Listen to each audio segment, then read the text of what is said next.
There are too many procedures, there are too many rules, so the saying goes. Let's see if we can find out if that's an easy statement to make. And to find this out, we first need to learn a few things. What is the difference between data and information, and what is knowledge all about? So let's begin with data. Me, as a practitioner, I'll first start by giving you 3 examples of data. Product A needs to be 180 degrees. Pump B needs to have a flow of 200 cubics an hour. Site C needs at least 5 operators to be functional. Then information emerges. Information could be the temperature of product A today is 178 degrees, while yesterday it was 182 degrees. Today we don't have any flow because the flow transmitter broke. And today we are 6, yesterday we were 7, tomorrow we will be 5. That's the difference between data and information. In literature, knowledge is often defined as information multiplied by competencies, which is a set of skills or components, whatever you want to use it, call it, that somebody needs to have to be able to perform a job. There are 3 levels of knowledge.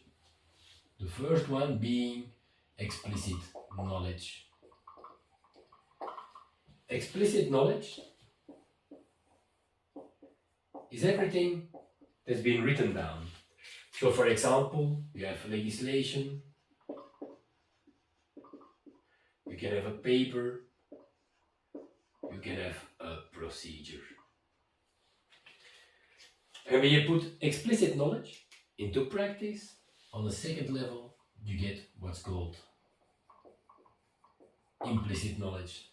Implicit knowledge is often not written down most of the time, and it emerges when you put things into practice. And on the third level, you get what's called tacit knowledge.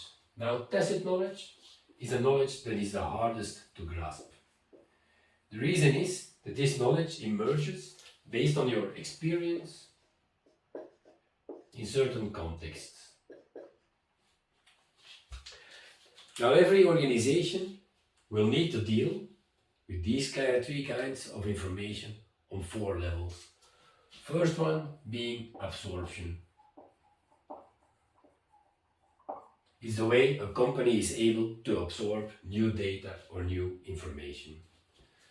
So they can, on a second, generate information or explicit knowledge to then, through diffusion, make sure that everybody within the organization who needs to receive the information receives it, so that they, by operation, can put it into practice. Now, knowledge. Since the beginning of time, everybody found out that knowledge is a valuable asset. And since the beginning of time, everybody has always tried to have an archive for all their knowledge. Have an archive for 4 reasons. The first one is because they don't want the knowledge to get lost. So they can share the knowledge so that others may learn from it and put it into practice. So too many procedures or too many rules. If you have procedures or if you have rules that you can easily get rid of because you never share them and or you never learn them and or you never put them into practice, well, yeah, if that's the case, then you definitely have too many procedures or rules and you should get rid of them. Now, what everybody has seen is that here you can divide this. On the left, we have what we used to call the theory of things. These days it's called work as imagined, and on the right you have what's called the practice of things. These days it's called work as done.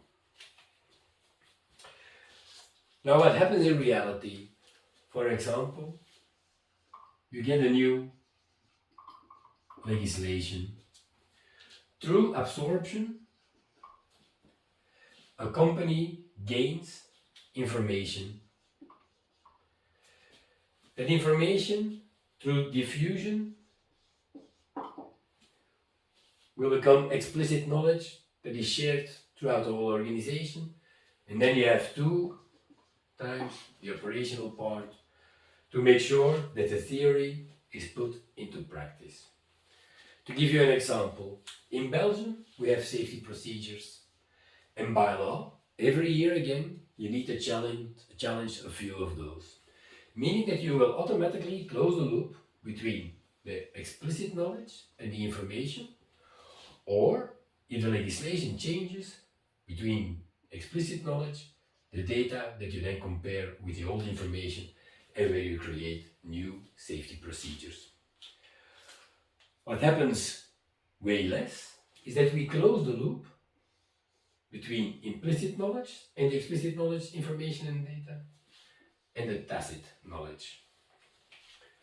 Coming back to the question, if you have too many procedures or too many rules, if you work within an organization that doesn't close the loop on implicit and tacit knowledge, it is actually impossible for you to make that statement.